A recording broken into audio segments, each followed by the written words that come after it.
Привет всем владельцам Volkswagen.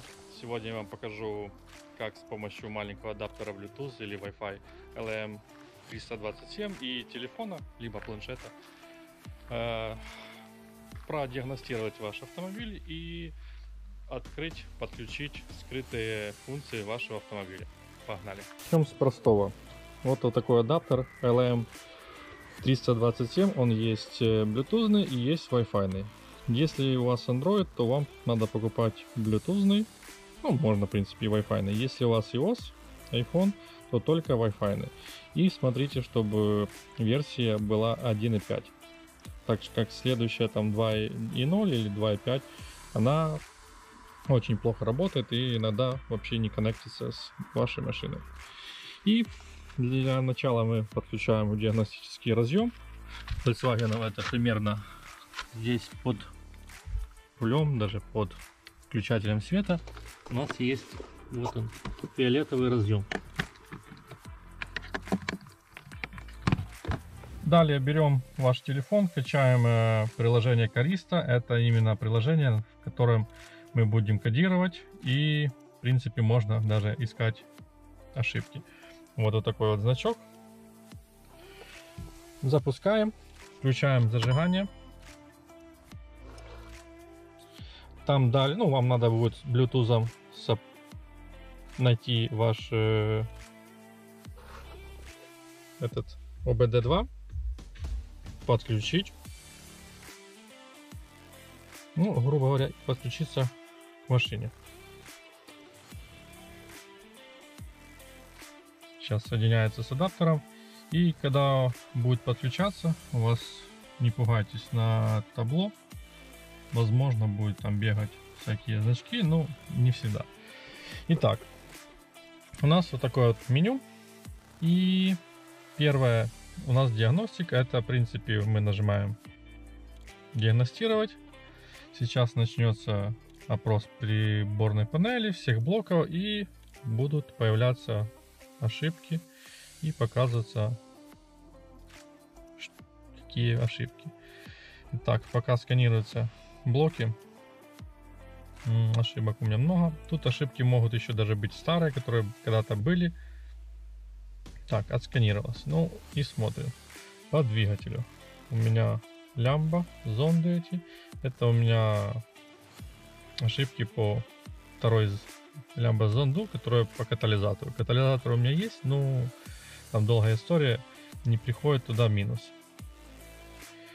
Так, щиток прибора. Ну, грубо говоря, смотрите, находится, допустим, любой, ну, вот ошибка, да, мы на нее нажимаем, и перебрасывается у нас, в принципе, в Google, и распознается, что за ошибка и как ее лечить, грубо говоря. Это все понятно, ее можно сбросить, ну, вы сбросите, грубо говоря, но они, если они такие серьезные, то они будут у вас появляться и дальше.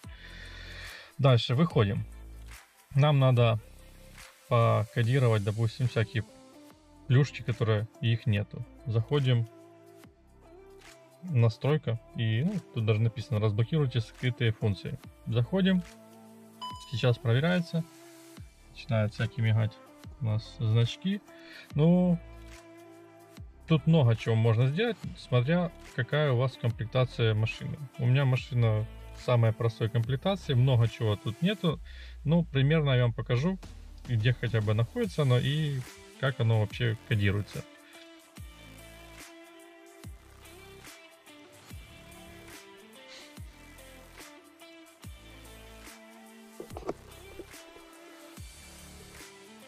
С помощью Caristo у меня на брелке, ну, обычный центральный замок, и когда я закрывал машину, окна у меня не закрывались. Сейчас с помощью приложения Caristo там есть функция, что при долгом нажатии, грубо говоря, на ключе закрыть, у вас закрываются все окна. Если у вас есть панорама, то и шторка, там можно сделать, чтобы шторка закрывалась, можно, чтобы именно панорама закрывалась, а шторка открывалась, ну и так далее.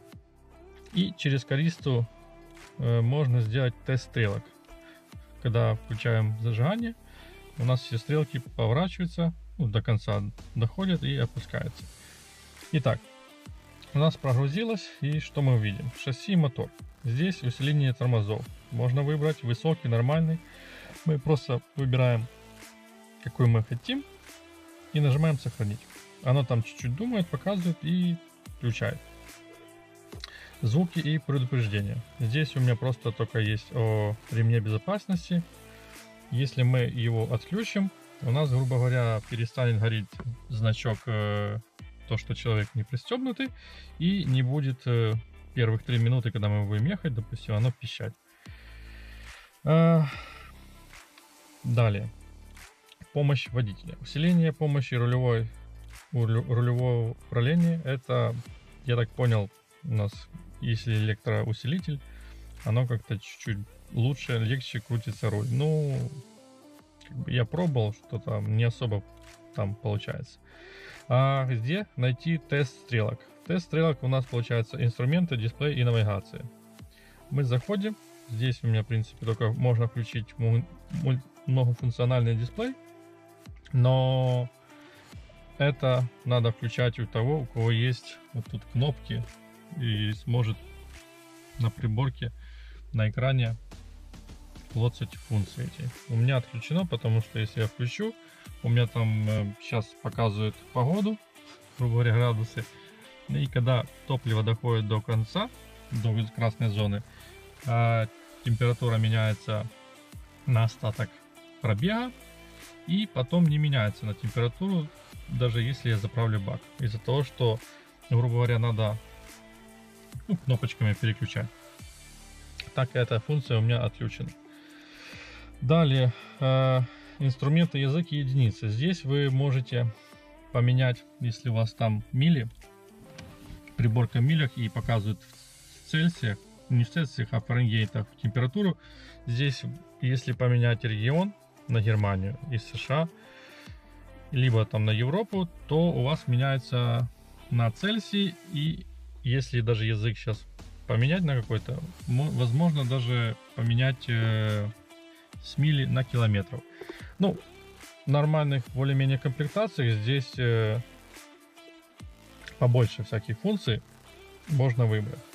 Дальше, ну, есть освещение, можно включить подсветка провожают домой, там режим по времени, грубо говоря.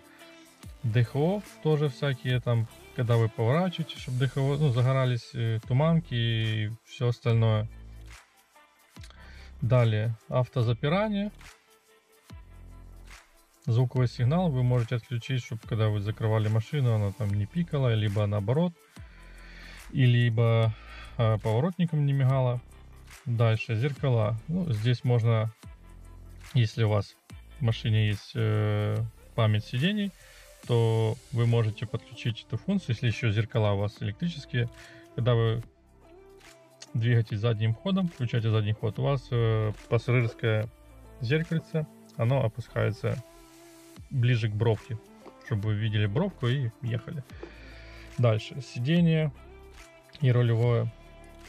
Так, здесь у меня только есть подогрев, запомнить подогрев, в каком был положении. Ну, если у вас побольше комплектации, у вас там больше всяких приколов написано.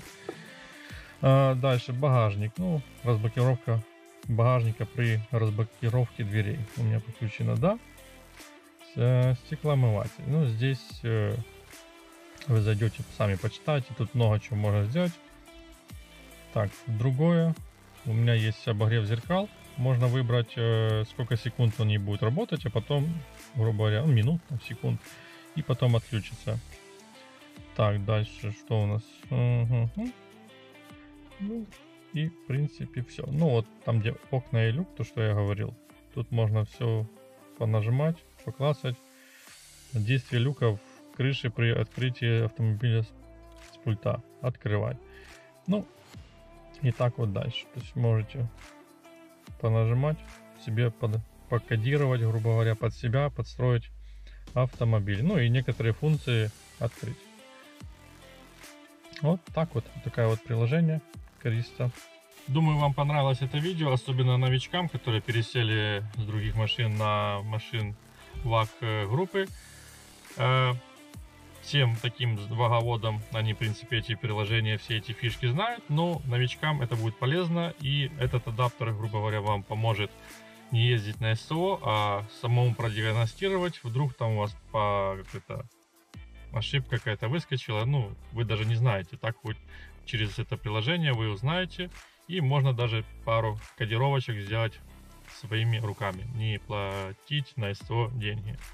Спасибо всем, кто посмотрел это видео. Если вам понравилось, ставим лайки, подписываемся, и всем пока.